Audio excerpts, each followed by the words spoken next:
Boa noite. Boa noite. O setor financeiro protesta e os bancos não vão participar do feriado prolongado em São Paulo. Vão abrir nos 2 dias durante o mega feriado que foi antecipado pela Prefeitura da capital paulista. O Ministério da Educação vai consultar os inscritos no Enem para decidir se adia a data dos exames deste ano. E você vai ver também. O presidente Bolsonaro sanciona a lei que abre crédito de 16 bilhões de reais para micro e pequenas empresas. Belo Horizonte faz testes para a Covid-19 em trabalhadores essenciais. O Rio de Janeiro prorroga o isolamento por 7 dias. No Brasil, o drama das pessoas que perderam os empregos no meio da crise causada pela pandemia. O prefeito de São Paulo, Bruno Covas, sancionou hoje um decreto que antecipa feriados municipais, uma tentativa de aumentar o isolamento social. Então começa amanhã e pode durar até 6 dias esse mega feriadão, se o governador João Dória também antecipar um feriado estadual, o do dia 9 de julho, para esta segunda-feira. A decisão não foi vista com bons olhos por alguns setores da economia. A decisão pegou todo mundo de surpresa, até hoje, véspera do primeiro dia do feriadão. O objetivo da iniciativa é aumentar o isolamento social que vem caindo na capital, mas mexe no calendário de setores que precisam de tempo para se programar. É o caso da indústria. Qualquer medida improvisada, sem planejamento, que pega de surpresa a sociedade numa cidade como a cidade de São Paulo, prejudica todo mundo. Aliás, essas medidas que o governo de São Paulo tem tomado, de forma horizontal, tratando todos os municípios da mesma forma, também prejudicam a todo mundo. A Associação Comercial de São Paulo também critica a medida. É mais uma daquelas soluções simplistas que não resolve os problemas fundamentais. Você vai ter que pagar tributos antecipados, porque você não vai contar com o feriado bancário. Você vai ter problemas na empresa que vai ter que pagar hora extra para os funcionários que trabalharem no feriado. O setor bancário e a Bolsa de Valores decidiram seguir o calendário anual e anunciaram que não vão fechar. A Caixa Econômica, responsável pelo pagamento do auxílio emergencial, informou que as agências vão abrir normalmente em todo o estado de São Paulo, inclusive no sábado. Essa não é a primeira iniciativa que pega a população de São Paulo de surpresa durante a quarentena. Nos últimos dias, teve a mudança no rodízio de placas, com ampliação de dias e horários de restrições de circulação de carros na cidade. A medida não deu certo e o prefeito recuou. Agora vem a antecipação dos feriados. Uma decisão que deve afetar não apenas quem vive aqui, na maior cidade do país. A cidade de São Sebastião, no litoral norte de São Paulo, vem conseguindo controlar os casos do novo coronavírus. E a taxa de adesão ao isolamento social ultrapassa os 60%. Mas a prefeitura se preocupa com a possibilidade de que todo o trabalho de combate à doença caia por terra se os turistas aparecerem por lá no feriadão. A prefeitura não tem condições de realizar a fiscalização, manter o fechamento das praias. Se isso realmente acontecer, nós iremos liberar as praias e liberar o comércio ambulante. Afinal de contas, 60 dias em isolamento quebra a economia, não só do município, mas a economia pessoal. Para o prefeito, a antecipação do feriado trará problemas para o turismo da cidade no futuro. Com o fim da pandemia, nós teremos sim que reestruturar todo o nosso turismo. E esses feriados de fim de ano farão muita falta para todos nós aqui na cidade de São Sebastião. E hoje aconteceu uma entrevista coletiva do Comitê de Gestão da Crise contra o Coronavírus no estado de São Paulo para passar informações sobre essa decisão de antecipar os feriados. O secretário estadual de Saúde de São Paulo, José Henrique German, começou a coletiva desta terça-feira falando do mega feriado na cidade de São Paulo. E o feriado que nós teremos pela frente não é um feriado de lazer, é um feriado em casa, que é justamente com a obrigação nossa, como cidadão, de colaborar para que o distanciamento social se coloque numa taxa que seja compatível com aquilo que a gente espera, que é diminuir a transmissão da epidemia. A meta do Estado é atingir índices de isolamento superiores aos 55% que a população tem apresentado nos fins de semana e feriados. Por isso, medidas mais restritivas serão tomadas no litoral paulista, como na Baixada Santista, onde 66% dos leitos de UTI já estão ocupados. Nós dialogamos com as prefeituras da Baixada Santista, do litoral sul de São Paulo e também do litoral norte, e dentro disso o Estado irá apoiar as restrições que essas prefeituras estabelecerem no seu território. Então, para a população, fica claro que no litoral do Estado de São Paulo haverão restrições que os prefeitos vão implementar e o Estado irá apoiar. Além da perda de vidas, essa pandemia do novo coronavírus afeta a economia no mundo inteiro. E aqui no Brasil também vem destruindo postos de trabalho. Mais de 1 milhão de pessoas ficaram desempregadas entre o final de 2019 e o começo de 2020. E esses dados da última pesquisa do IBGE ainda não refletem totalmente o impacto da Covid-19 na economia do nosso país. No primeiro trimestre do ano, 1.200.000 pessoas perderam o emprego. A Janaína faz parte dessa triste realidade. Fiquei quase 3 anos desempregada, consegui trabalhar novamente, pertinho de casa, aqui mesmo, e acabei sendo demitida por causa da pandemia. No Brasil, no último trimestre de 2019, o número total de desocupados saltou de 11.600.000 para 12.800.000 brasileiros nos primeiros meses deste ano. Os dados foram divulgados pelo IBGE no final de abril. Dos novos desempregados, 800.000 estavam no mercado informal. Outros 400.000 tinham carteira assinada. É o caso dessa mulher, que agora tenta fazer bicos com o marido para conseguir pagar as contas. Ele faz um bico quando surge, eu faço um bico quando surge, mas um dia falta um leite, outro dia falta um pão, falta um açúcar. A vizinhança às vezes até ajuda, né? Porque por conta dos 3 filhos. E é muito difícil. Os resultados da pesquisa retratam o efeito do coronavírus sobre o mercado de trabalho no Brasil. Os principais setores que sustentam a economia brasileira registraram quedas na atividade no começo do ano, como indústria, construção civil, comércio e serviços domésticos. A Kate trabalhava em um restaurante, mas com a crise o estabelecimento precisou fechar as portas. Estava trabalhando, aí no dia 16 de março, quando começou a quarentena, eu parei e desde então estou em casa agora, sem trabalho. Eu recebo Bolsa Família, né? Aí tem a ajuda da minha mãe, que é aposentada. A Mariana trabalhava há 5 anos como assistente de vendas em uma transportadora de cargas. A área foi muito afetada com a crise e, com isso, ela foi dispensada.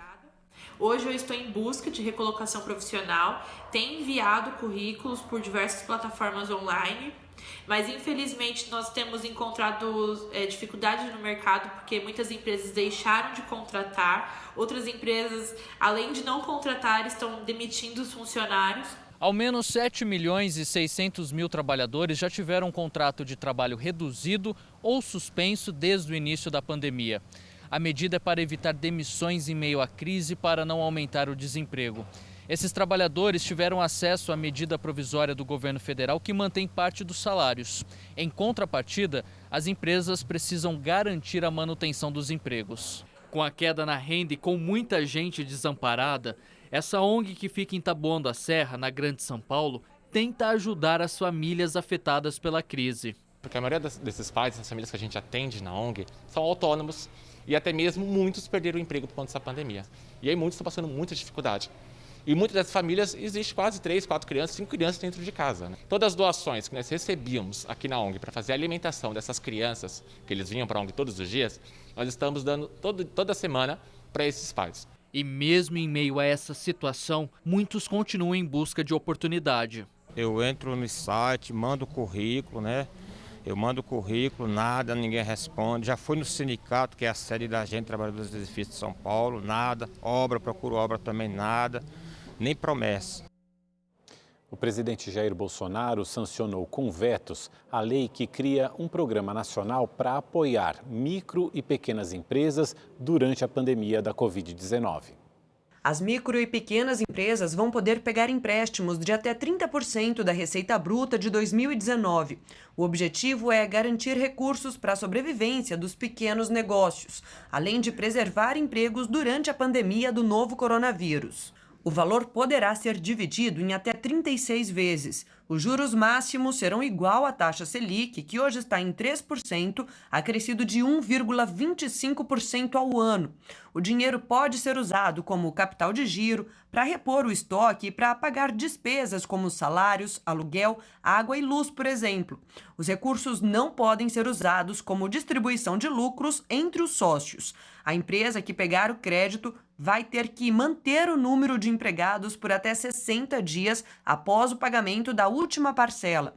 A estimativa é que 16 bilhões de reais sejam injetados nas empresas. Ao sancionar a lei, que foi publicada no Diário Oficial da União de hoje, o presidente Jair Bolsonaro vetou a carência de 8 meses para o início do pagamento do empréstimo. Também excluiu do texto a prorrogação por 180 dias dos prazos para quitação de parcelamentos com a Receita Federal. Agora vamos ao quadro É Política com Amanda Klein. Boa noite, Amanda. Boa noite, Mauro, Mariana. A antecipação dos feriados em São Paulo recebeu críticas de todos os lados. Falta de planejamento, sem aviso prévio para que as pessoas pudessem se programar e principalmente sem embasamento científico ou garantia de eficácia. É a segunda medida que parece um pouco desarrazoada. A primeira foi o rodízio em dias alternados, cancelado uma semana após o anúncio. Os bancos e a Bolsa B3 reclamaram do feriado. Havia um problema real de falta de coordenação com o restante do país que não decretou feriado bancário, inclusive no que diz respeito ao pagamento do auxílio emergencial em agências da Caixa. O prefeito Bruno Covas esclareceu que os bancos poderão funcionar normalmente se pagarem o dia de feriado ao trabalhador. O pano de fundo é o aumento do número de mortes em São Paulo e a sobrecarga do sistema de saúde. A ocupação de leitos de UTI na região metropolitana chegou a 88%. Nesse sentido, a antecipação dos feriados é uma medida desesperada para aumentar o índice de isolamento social, que tem ficado em torno de 50% ao longo da semana, e aumenta um pouquinho aos domingos, e evitar o lockdown, que é o isolamento mais rígido com sanções para quem sair de casa. Vai funcionar? Ninguém sabe. O secretário municipal de saúde, Edson Aparecido, me disse que o mundo todo adotou medidas rigorosas como essa e quem demorou foi obrigado a optar pelo lockdown. Por outro lado, a economia também está na UTI. Relatório da IFE, Instituição Fiscal Independente, mostra que a dívida pública do país deve chegar a 90% do PIB até o final do ano, sendo que começou 2020 em 76% do PIB. O diretor da IFE, Felipe Salto, disse que não adianta o governo só colocar dinheiro no orçamento. É preciso adotar políticas públicas eficientes para diminuir mortes e controlar a pandemia. Caso contrário, a crise econômica vai se prorrogar ainda mais. Um lote com 7 milhões de máscaras compradas pelo governo do estado de São Paulo já chegou ao Aeroporto Internacional de Guarulhos. São máscaras cirúrgicas e do tipo N95, que foram importadas da China e serão usadas por profissionais da saúde no estado de São Paulo. No total, serão 18 milhões de máscaras importadas ao custo de 63 milhões de reais. A Câmara dos Deputados aprovou o texto base do projeto de lei que obriga o uso de máscara em todo o país durante a pandemia do coronavírus. Quem não usar essa proteção poderá ser multado. O valor da multa será definido pelos estados. De acordo com o texto, os governos locais devem distribuir as máscaras para a população mais vulnerável. Estabelecimentos que trabalham com atendimento ao público são obrigados a fornecer a proteção para os funcionários. Agora, o texto segue para o Senado. O prefeito do Rio de Janeiro, Marcelo Crivella, prorrogou por mais 7 dias as medidas de isolamento social na cidade do Rio. O que nos anima é que as medidas tomadas fizeram baixar aquela curva que mede a velocidade de contaminação de 0,06. Lembra que nós estávamos em 0,04, subimos para 0,06? Agora estamos em 0,03, bem pertinho de 4, que é 0,039, mas quebramos a barreira dos 4. E estamos com viés de queda, de tal maneira que isso nos traz muito alento. Por quê? que se chegarmos a 0,01 ou 0,0, teremos dado um passo enorme para voltar às nossas atividades, que é o que todos queremos. E agora o comentário de Boris Casoy. Boa noite. Neste fim de semana, a Polícia Federal desbaratou no Rio uma quadrilha que agia no setor de saúde. Dentre as acusações, recheadas de provas e indícios, está a venda superfaturada de respiradores, que são aqueles aparelhos essenciais para salvar vidas nesta pandemia. O episódio levou até a demissão do secretário de Saúde do Estado do Rio e a prisão de algumas figuras carimbadas da corrupção. A falta desses aparelhos tem até obrigado médicos a fazer uma brutal escolha entre quem vai viver ou quem vai morrer. E aí surgem esses facínoras, um bando bem estruturado, há tempos arraigado no Estado, pondo a sua ganância a serviço da morte. Quantas pessoas atingidas por essa pandemia deixaram de ser salvas pela falta desse equipamento? Julgar esses delinquentes asquerosos apenas por corrupção não é suficiente. Eles mataram, assassinaram deliberadamente um sem número de pessoas e, por isso, não têm condições mínimas de viver em sociedade. Juízes, promotores e policiais precisam levar em consideração os assassinatos que essa cambada de bandidos provocou. Eles são um câncer na sociedade. Lamentável que ainda o Brasil não tenha pena de prisão perpétua. E tem novidade aqui na tela da Rede TV. Basta você apontar a câmera do seu celular aqui para esse QR Code. Esse é o Rede TV Plus, que te garante muita interação e a chance de ganhar muitos prêmios. Agora ficou ainda melhor assistir à Rede TV. Você pode participar de maneira interativa dos programas e ainda concorre a um festival de prêmios. Tem smartphones e até carros. Para saber mais e participar é fácil. Todas as informações você encontra no site redetvplus.com.br. A reportagem do Rede TV News gravou uma entrevista exclusiva agora há pouco com o Frederic Wassef, que é advogado do senador Flávio Bolsonaro. O Wassef negou que Flávio Bolsonaro tenha repassado R$500 mil do fundo partidário para um advogado. O que o senhor tem a dizer sobre as denúncias feitas pelo empresário Paulo Marinho em relação à informação de que o senador Flávio Bolsonaro teria sido avisado por um delegado da Polícia Federal sobre uma etapa da Operação Furna da Onça, que investiga um esquema de rachadinha e movimentação financeira irregular no gabinete dele enquanto era vereador? Existe uma manifestação oficial do Judiciário do Rio de Janeiro e do Ministério Público Federal e da Justiça Federal, deixando claro que jamais houve qualquer investigação que envolvesse Flávio Bolsonaro ou seu ex-assessor na Operação Furna da Onça, do Rio de Janeiro. Portanto, eles sequer eram investigados, não tinham conhecimento e jamais foram avisados. Ainda, hipoteticamente, só para título de reflexão, caso viesse a ser comprovado que houve esse tal aviso, isso é algo que teria partido de forma unilateral, de forma autônoma e independente, pelo suposto delegado. Jamais Flávio Bolsonaro ou qualquer membro da família Bolsonaro requereu, solicitou, pediu ou quis ter acesso a qualquer investigação. Primeiro, porque eles nem sabiam da existência de qualquer investigação. E segundo, que jamais cometeriam qualquer ilegalidade.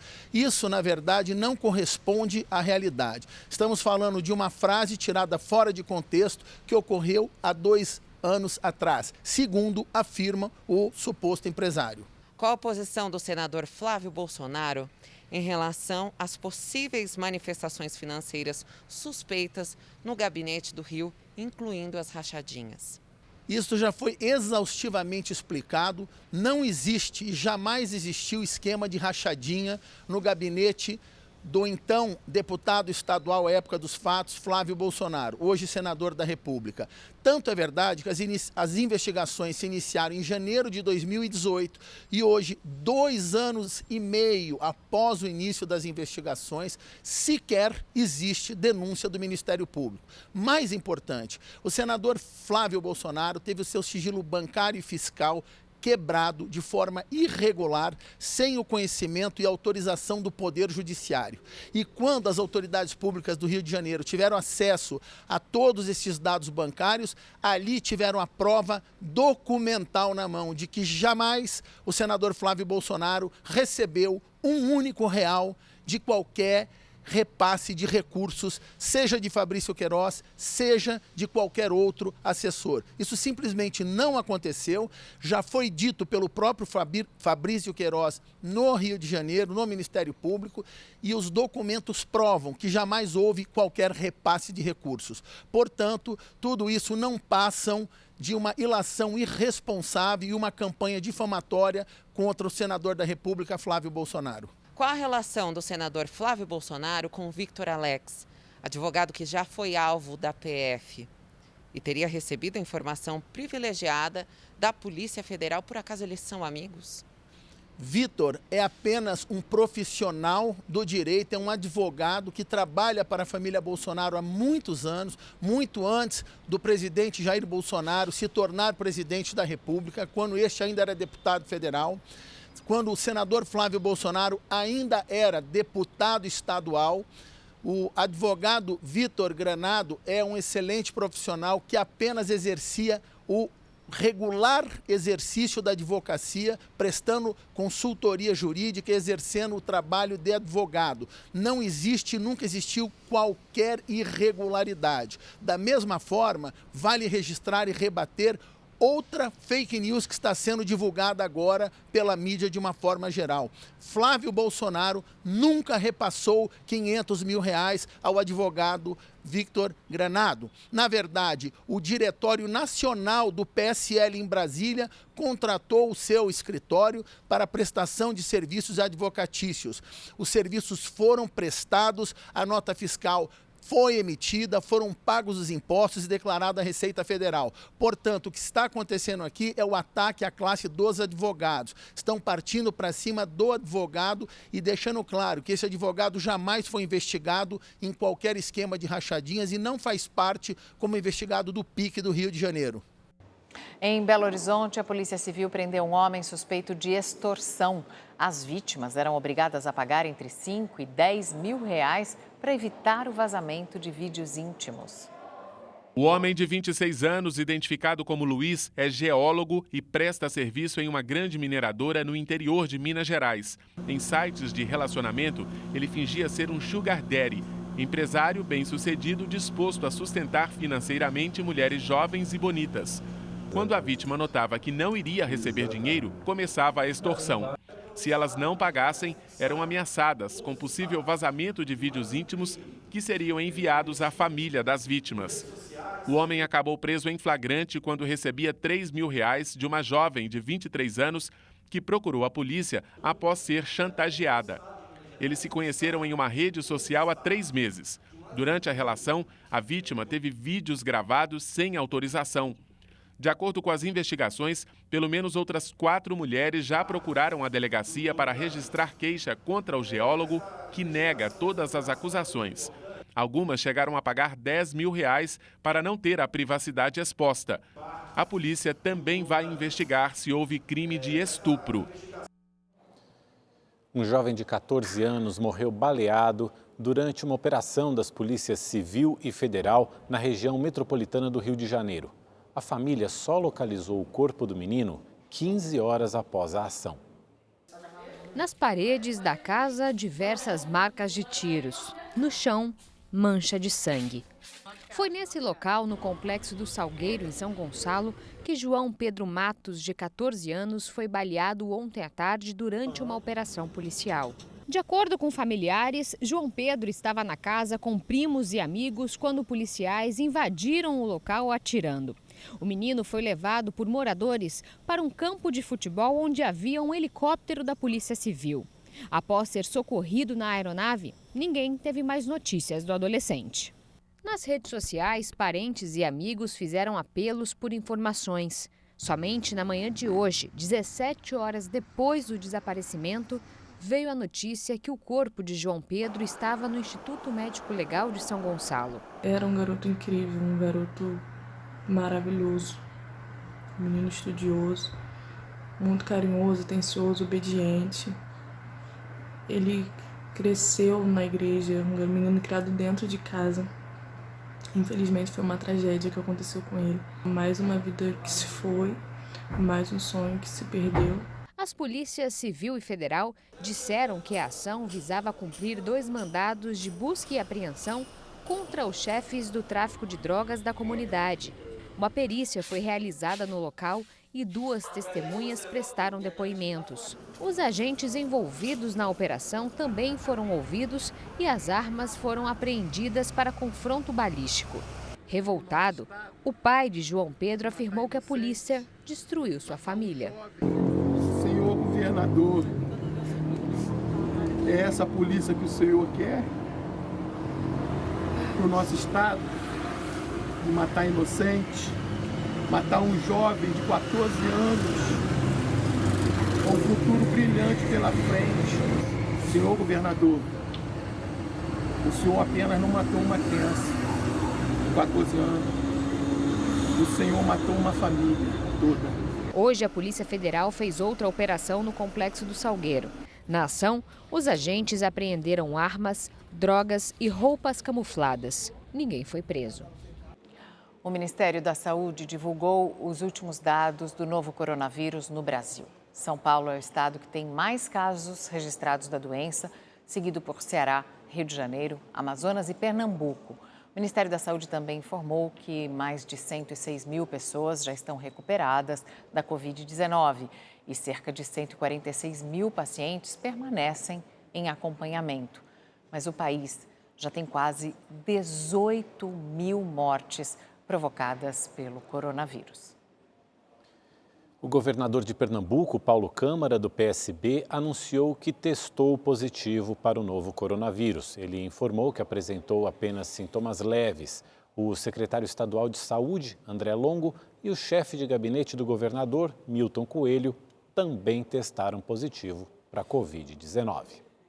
O ministro da Educação, Abraham Weintraub, disse que fará uma consulta aos inscritos no Enem para saber se os candidatos preferem que a data da prova seja mantida ou que os exames sejam adiados. A Defensoria Pública da União entrou com recurso para que o Enem seja postergado. O argumento é que nem todos os estudantes conseguiram manter as condições de estudo nesse período de pandemia, principalmente por falta de acesso à internet.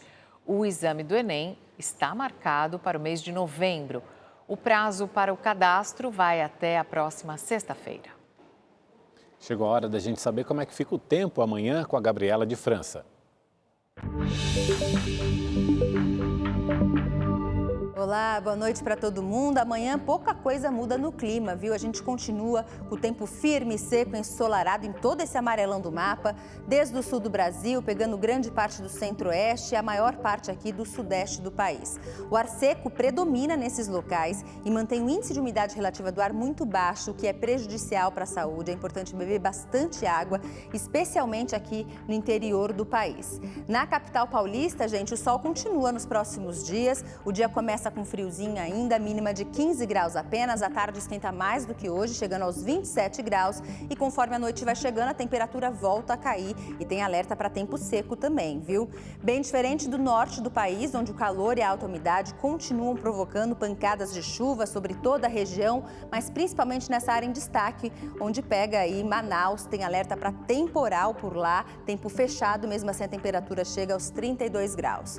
No nordeste do país, as instabilidades continuam sul, levando chuva e deixando o tempo bastante encoberto na costa leste, mas principalmente entre o litoral de Pernambuco e o litoral da Bahia. Em Salvador, portanto, a chuva não dá trégua por enquanto. A expectativa é que só vai parar de chover mesmo lá para sexta-feira, quando o sol volta a aparecer e a máxima é de 28 graus. No sul do Brasil, o dia começa com friozinho ainda, mas depois esquenta. Em Porto Alegre, mínima de 15 graus apenas e à tarde a máxima chega aos 28 graus. Eu fico por aqui, uma ótima noite para você. Até amanhã. Tchau, tchau.